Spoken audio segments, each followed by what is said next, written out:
Transport Minister Lui Tuck Yew says the purpose of public transport fare increases is not to boost operators' short-term profits or bus drivers' salaries, but to improve service to commuters while keeping operations commercially viable. He posted on Facebook today in reference to his comments last week on how fares might go up. Mr. Lui also says the government is fully committed to an affordable public transport system.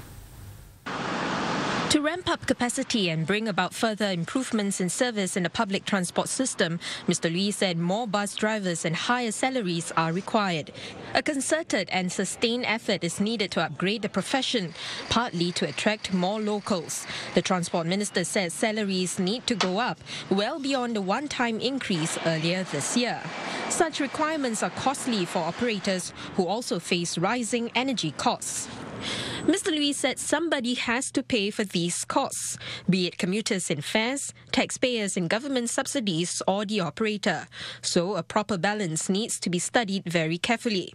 He said taking the populist approach of avoiding fare increases completely and pushing it onto public transport operators will give the operators no incentive to be efficient and provide better service for commuters. I am quite certain that the public transport operators are also under a certain amount of pressure to make sure that they improve their delivery in terms of faster turnover, providing the buses a shorter waiting time for all commuters.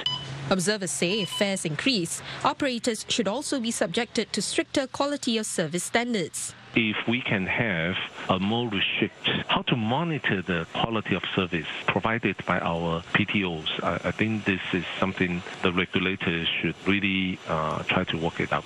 Mr. Lui said when granting any fare increase, the government needs to ensure that operators reinvest part of the revenue to improve the public transport system to benefit commuters. As fare increase, he said, the government also needs to play a larger role to keep the public transport system affordable, in particular for the disabled and the lower and middle income groups.